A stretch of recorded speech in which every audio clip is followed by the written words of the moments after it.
बच्चों, आज हमारा जो पर्पस है क्लास का वो क्या है? आज का पर्पस हमारी क्लास का है इलेक्ट्रोलिसिस ऑफ एक्वस सॉल्यूशंस। आज हम क्या करेंगे बच्चों? Electrolysis of aqueous solutions. हम एक्वस सॉल्यूशन की इलेक्ट्रोलिसिस करेंगे। बच्चों, व्हाट इज एक्वस सॉल्यूशन? ये एक्वस सॉल्यूशन क्या भला है भाई? तो इसमें वाटर भी होता है।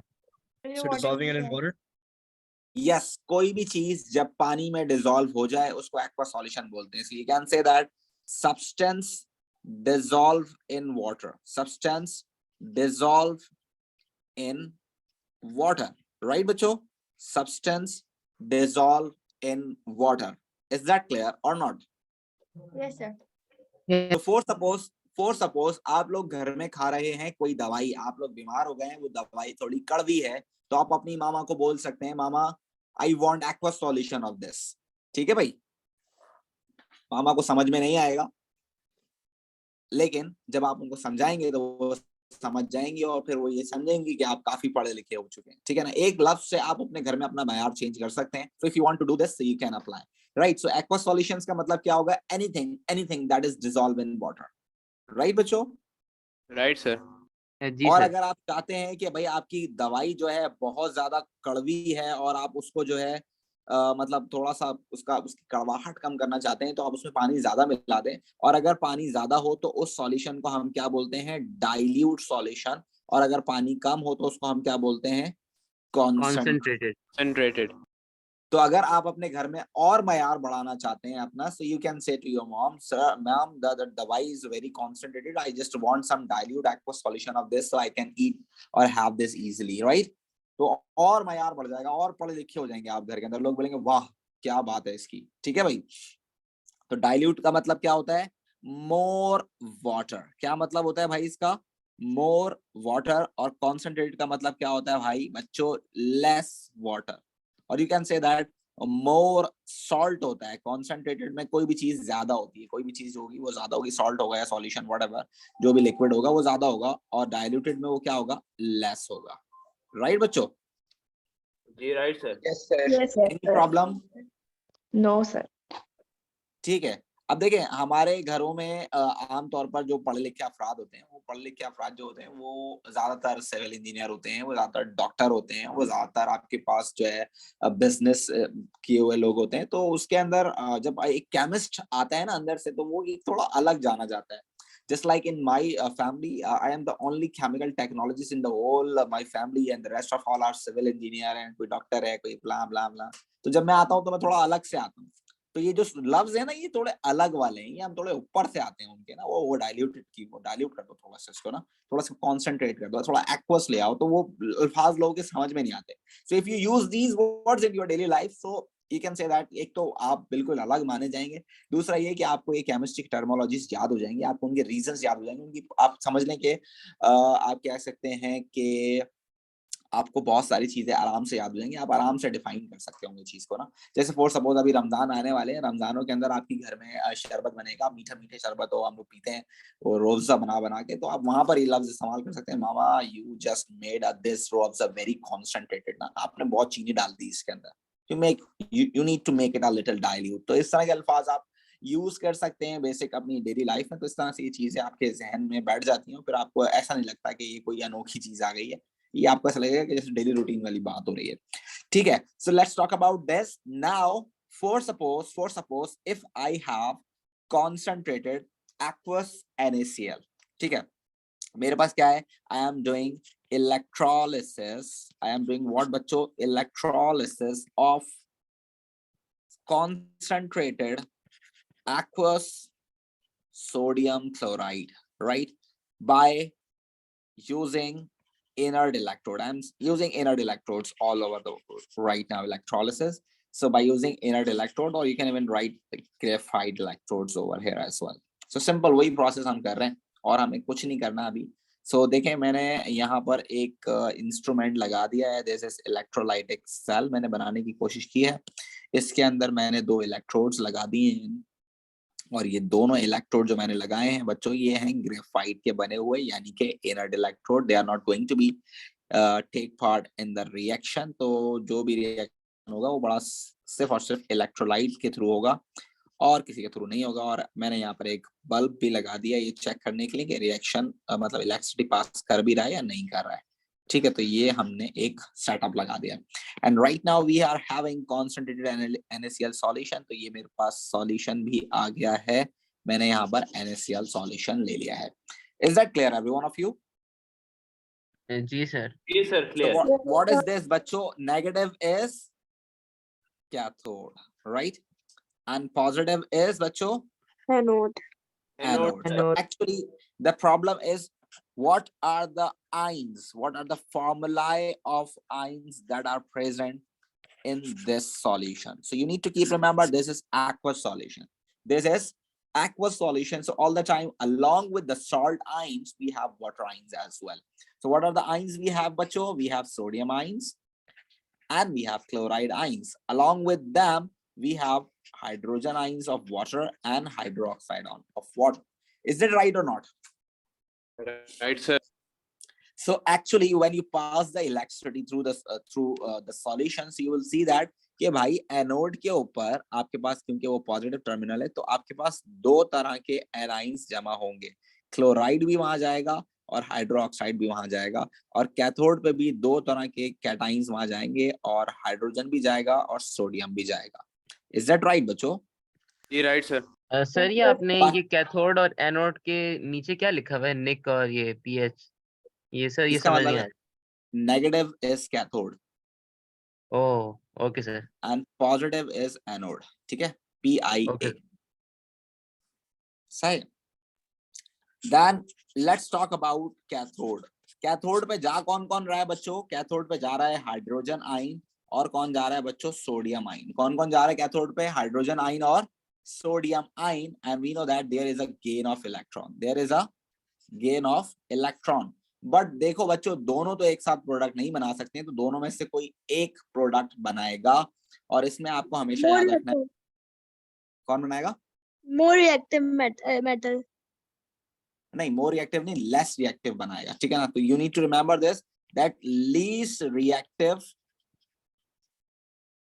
Metal always form a product at cathode। Cathode पे हमेशा लेस रिएक्टिव होगा। रिएक्टिविटी सीरीज के लिए हम यहाँ फिलहाल मैं आपको समझा नहीं रहा हूँ कि ये मैंने कैसे बनाई, बस मैं यहाँ लिख देता हूँ क्योंकि ये मैं मेटल्स में आपको बताऊंगा। This is the reactivity series. Right sir. ठीक है, और यहाँ रिएक्टिविटी सीरीज में यहाँ इन दो मेटल्स के दरमियान आपके पास हाइड्रोजन होता है। तो this is the most reactive one, this is the most reactive because it is group 1 और ये है least reactive। तो जरा बताइए बच्चों इन दोनों में से least reactive कौन सा है, सोडियम या hydrogen? Sir hydrogen. Hydrogen for sure. Yes, तो प्रोडक्ट कौन बनाएगा? हाइड्रोजन। हाइड्रोजन। तो ऑल हाइड्रोजन। कैथोड पे आपके पास लेस रिएक्टिव जाएगा एंड वी नो दैट कि लेस रिएक्टिव जाके इलेक्ट्रॉन गेन करेगा क्योंकि हाइड्रोजन का चार्ज +1 है, तो वो एक इलेक्ट्रॉन गेन करके क्या बना लेगा? Hydrogen atom. But hydrogen gas किस फॉर्म में होती है बच्चों? Diatomic. Diatomic. It should be H2, it should be 2, it should be 2। And what should be the observation of this? You need to say that hydrogen bubbles gas of is release. That's forming. Hydrogen gas नाम is नाम release और bubble. नाम नहीं लिखते, product का नाम नहीं लिखते आप। ऑब्जर्वेशन में कभी भी प्रोडक्ट का नाम नहीं लिखोगे। Bubbles of colourless gas.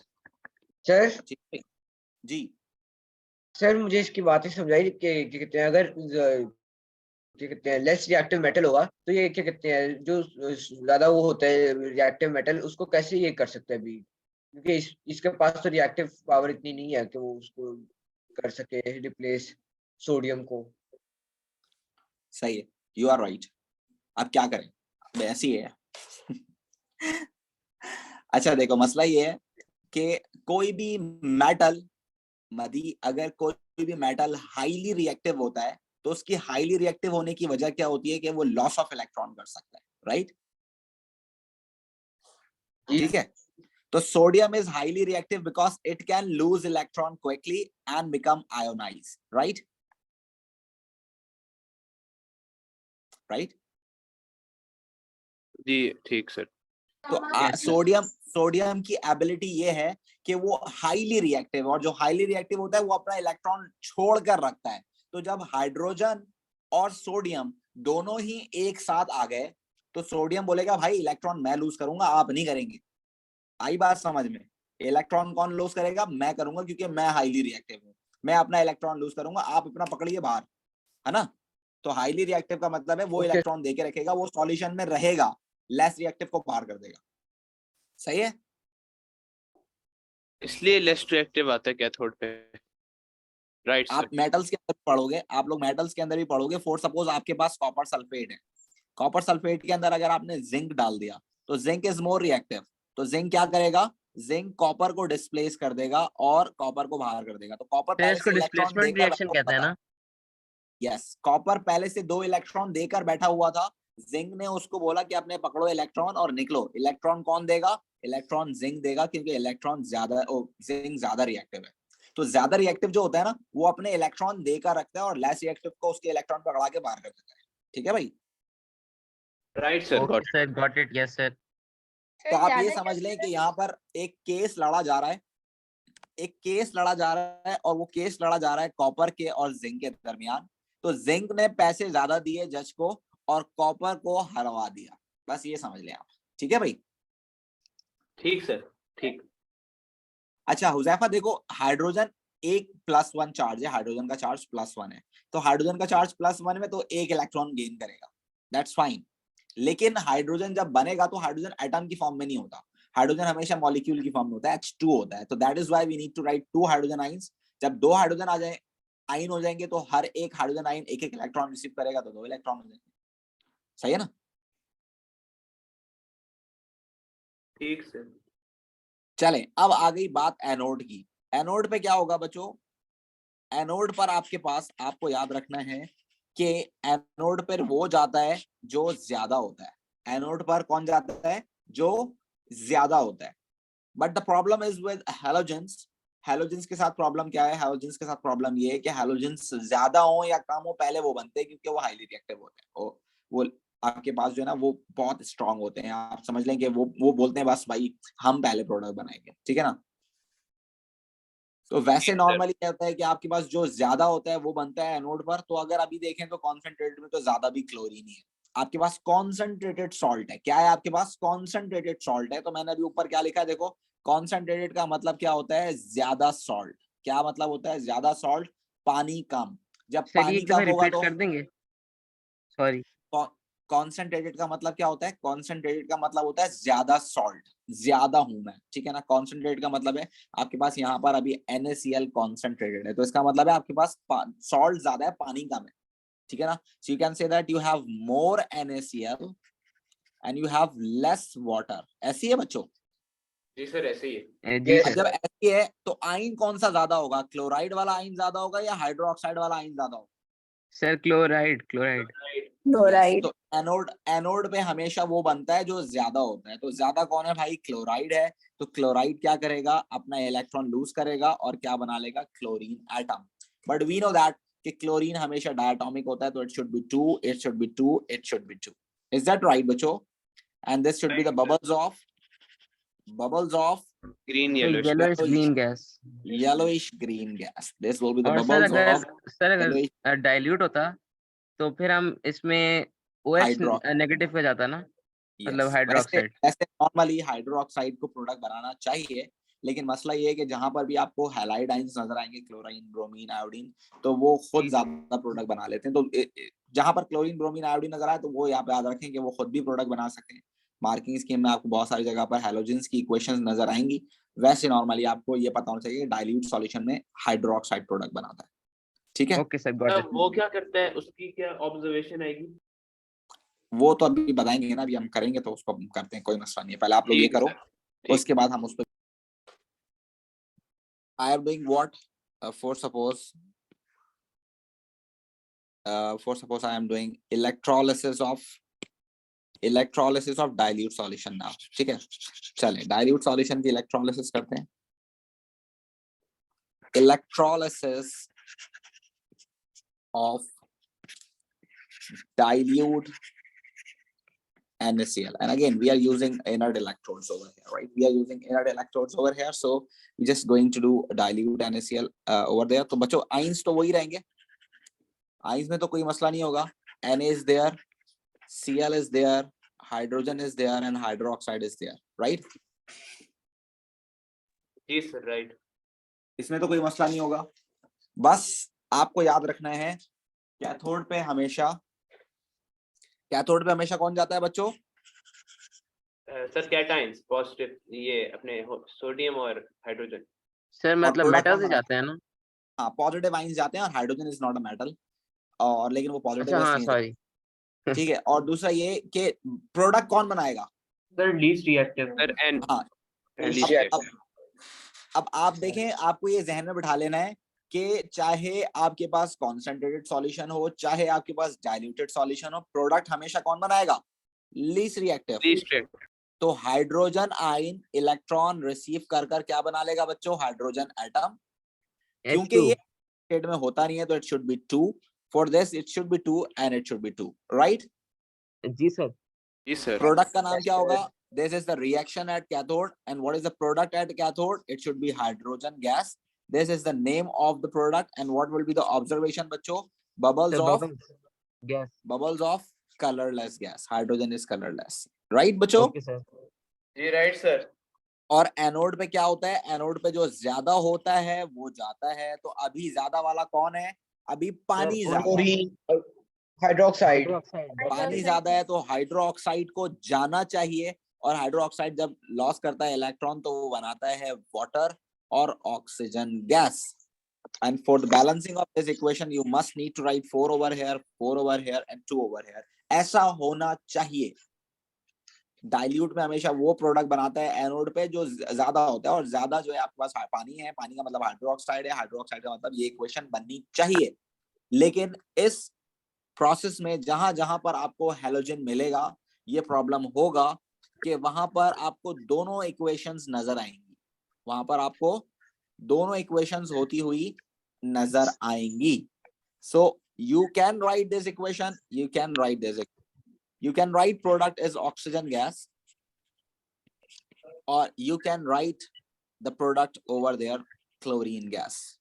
You can write the observation over there that the bubbles of colorless gas, or you can even write the bubbles of yellowish green gas, right? Ji right sir. Yes, sir. लेकिन देखें, मैं आपको फिर भी एक चीज recommend करूंगा कि आप क्या करें, आप लिखें क्लोरीन वाला, क्योंकि ऑब्जर्वेशन में भी आपको ये नजर आएगा कि कलरलेस गैस के बबल्स आपको फील नहीं होंगे क्योंकि वो कलरलेस है। क्योंकि येलोइश गैस ग्रीन आपके पास जो है, येलोइश ग्रीन गैस क्लोरीन है, तो वो आपको फील हो जाएगी। तो मैं आपको रिकमेंड करूंगा कि आप राइट हैंड साइड वाला लिखें, चाहे डाइल्यूट हो चाहे कॉन्सेंट्रेटेड हो, आप क्लोरीन वाली इक्वेशन लिखें, क्योंकि मार्किंग स्कीम में भी आपको ज्यादातर क्लोरीन वाली इक्वेशन लिखी हुई मिलेगी, या ब्रोमीन सर वाली। लेकिन आप कह रहे हैं कि जो चीज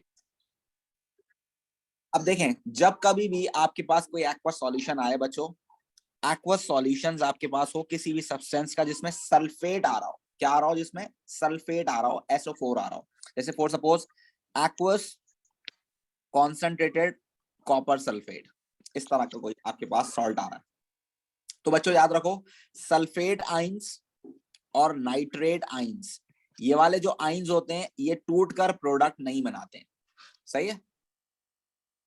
वैसे ही रहेंगे। जी, ये ऐसी सॉल्यूशन के अंदर रहेंगे। आपसे मैं हाथ जोड़कर माफी भी मांग लेता हूँ, आपसे मैं इल्तिजा भी कर लेता हूँ, भाई सल्फर डाइऑक्साइड मत बना देना एनोड पर।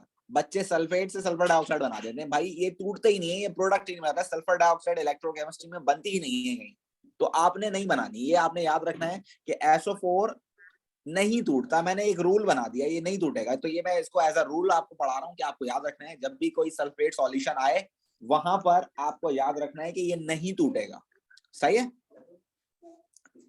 अब आप देखें, आपके पास कितने आइंस मौजूद हैं? यहाँ पर आपके पास कॉपर आइन मौजूद है, आपके पास वाटर का H आइन मौजूद है, यहाँ पर आपके पास सल्फेट आइन मौजूद है, यहाँ पर आपके पास वाटर का हाइड्रोक्साइड आइन मौजूद है। तो कैथोड पर क्या होगा बच्चों? यू कैन सी दिस कि कैथोड पर आपके पास हमेशा हमेशा लीस्ट रिएक्टिव जाता है। So what is the least reactive one between carbon and hydrogen? Oh sorry, hydrogen and copper. So the copper is least reactive. तो यहाँ पर जो प्रोडक्ट बनेगी वो कौन बनाएगा? कॉपर बनाएगा। तो कॉपर 2+ 2 इलेक्ट्रॉन रिसीव कर कर क्या बना लेगा बच्चों? Copper metal. ठीक है? जी सर। ठीक है सर। आपको ये याद रखना है, चाहे कॉन्सेंट्रेटेड हो चाहे डाइल्यूटेड हो, कॉपर ही बनेगा क्योंकि वो लेस रिएक्टिव है कैथोड पे। ऐसी है जी सर। जी सर ऐसे। और एनोड पे क्या होता है, एनोड पर ये होता है कि आपके पास अगर मतलब कॉन्सेंट्रेटेड होगा, अगर कॉन्सेंट्रेटेड होगा तो ज्यादा वाला चला जाएगा, डायलेटेड होगा तो कौन चला जाएगा, हाइड्रोक्साइड चला जाएगा। अभी मसला यहाँ है कि हाइड्रोक्साइड तो प्रोडक्ट बना ही नहीं सकता। हाइड्रोक्साइड जब प्रोडक्ट बना ही नहीं सकता तो चाहे कॉन्सेंट्रेटेड हो चाहे डायल्यूटेड हो, कौन जाएगा बच्चों, हाइड्रोक्साइड, है ना। हाइड्रोक्साइड। तो ये हाइड्रोक्साइड वाली इक्वेशन हो गई। सर ये आपने क्या बोला सर, रिपीट कर देंगे? यस, सल्फेट आयन टूटकर प्रोडक्ट नहीं बनाता, सल्फेट आयन टूटकर प्रोडक्ट नहीं बनाता। तो ये बात फैक्ट हो गई कि चाहे कॉन्सेंट्रेटेड हो चाहे डाइल्यूटेड हो, आपके पास प्रोडक्ट कौन बनाएगा, हाइड्रोक्साइड ही बनाएगा। तो यहाँ पर कोई सेंस नहीं बनता कि मैं यहाँ लिखूं एक्वस कॉन्सेंट्रेटेड कॉपर सल्फेट। ऐसे सारे सॉल्ट्स जिसके अंदर सल्फेट लिखा हुआ हो उसके अंदर अगर हम सिर्फ यूज करें ना एक्वस कॉपर सल्फेट, तो भी आपको पता होना चाहिए कि भाई कॉपर और ऑक्सीजन ही बनेगा बस। कॉन्सेंट्रेटेड हो चाहे डायल्यूटेड हो, दोनों में यही प्रोडक्ट बनेगी। तो दोनों में यही प्रोडक्ट बनेगी, तो वहां डिफाइन करना जरूरी नहीं है कि कॉन्सेंट्रेटेड कॉपर सल्फेट है चाहे डायल्यूटेड कॉपर सल्फेट है। तो ये आपने याद रखना है कि जब कभी भी आपके पेपर में कॉपर सल्फेट का सवाल आएगा वहां लिखा हुआ होगा एक्वस कॉपर सल्फेट, तो आप उनसे इल्तिजा मत कीजिएगा भाई बताएं तो सही कॉन्सेंट्रेटेड है या डायल्यूटेड है, जो जरूरत नहीं है पूछने की क्योंकि दोनों में सेम प्रोडक्ट बनेगी। Alright, yes sir. ठीक सर। इंपॉर्टेंट चीज ये है कि हमारे सिलेबस में कॉपर का कलर याद रखना इंपॉर्टेंट है। तो कॉपर मेटल होता है पिंक कलर का। अगर आप तारों को छील कर देखें तो अंदर से पिंकिश ब्राउन सॉलिड निकलेगा। So you can say that pink solid deposit, you can say that pinkish solid होता है, पिंकिश, पिंक कलर भी आ रहा होता है उसके ब्राउन के अंदर। तो अगर आप उसको बोले pink brown, so you can write like this, pink brown solid deposit. और ये जो सॉल्यूशन है ये सॉल्ट का सॉल्यूशन है, तो कॉपर 2+ ब्लू सॉल्यूशन होता है। तो ये सॉल्यूशन ब्लू होगा, लेकिन ये जो मेटल डिपॉजिट होगा कैथोड पे वो कैसा होगा आपके पास, वो पिंक ब्राउन होगा। और यहाँ पर आप ऑब्जर्वेशन लिख सकते हैं, bubbles of colourless gas, right. जी सर। कोई मसला बच्चों? All clear. One more thing, अगर आप बात करें सॉल्यूशन की, तो मैंने आपको बताया कि आपके पास कॉपर सल्फेट का कलर कैसा होता है बच्चों, कॉपर सल्फेट का कलर होता है blue. So this is a blue solution. But the problem is this कि आपके पास ये कॉपर है, ये मसला ये है कि इसके अंदर से जो कॉपर है वो सारा निकल कर कहाँ डिपॉजिट हो रहा है, वो सारा का सारा कॉपर डिपॉजिट हो रहा है कैथोड पर। तो you need to keep remember कि भाई जो कॉपर सल्फेट का कलर है वो ब्लू है, और वो ब्लू किसकी वजह से है, वो है कॉपर आइंस की वजह से। क्योंकि अगर आपको याद हो, आपने ट्रांजिशन मेटल्स में पढ़ा था कि transition metals form coloured compounds. तो ये जो कलर्ड कंपाउंड है, ये जो कॉपर सल्फेट ब्लू है, ये blue copper sulphate copper ions की वजह से है। और जब कॉपर आइंस डिपॉजिट होना शुरू हो जाएंगे कैथोड पर, तो ये कलर कैसा होना शुरू हो जाएगा बच्चों, पिंक हो जाएगा। पिंक फेड ब्राउन हो जाएगा, फेड। हो रहा है ना, क्योंकि वो पिंक तो कैथोड हो रहा है, सॉल्यूशन कैसा होगा, कलरलेस हो जाएगा सर? कलरलेस हो जाएगा yes. Sir. So you can say जी sir, that colourless। blue color of solution. The best word to say is blue color of the solution disappears. fades. Fades लेकिन ऐसा ऐसा जाएगा, सही है। ठीक सर, राइट। Okay sir. और और सर मैंने reason- पूछना है सर, अगर इसका रीजन पेपर में वो पूछे तो आप क्या कह सकते हैं, concentration of copper ions decreasing as the concentration of copper ions बच्चों decreasing, right? सर हम साथ में वो भी लिख देंगे, pink metal starts to accumulate on the cathode. ये अगर वो आपसे पूछे तो आपको लिखना पड़ेगा कि भाई, अगर वो आपसे पूछे व्हाट ऑब्जर्वेशन एट कैथोड तो आप लिखेंगे, अगर वो आपसे पूछेगा what is the observation at electrolyte तो आप ये वाले लिखेंगे, this is the observation of electrolyte. ठीक ये सर। ऑब्जर्वेशन इलेक्ट्रोलाइट की है, ये वाली जो ऑब्जर्वेशन है इलेक्ट्रोलाइट के यहाँ नजर आएगी आपको, यहाँ होता हुआ नजर आएगा। ये वाली जो है वो कैथोड की है और ये वाली जो है एनोड की है। तो अलग अलग ऑब्जर्वेशन है अलग अलग चीजों की, ठीक है। सर ये जो पिंक मेटल है ये बेसिकली कॉपर अपनी मतलब मेटेलिक फॉर्म में शिफ्ट हो रहा है ना? Yes, absolutely right. Okay So sir. this is your homework. You need to do about sulfuric acid. You need to talk about hydrochloric acid. इनकी इलेक्ट्रोलिसिस आपने एज अ होमवर्क करनी है और हमारे पास ऑलमोस्ट इलेक्ट्रोलिसिस क्या हो जाएगी, कंप्लीट हो जाएगी। इज दैट क्लियर बच्चों?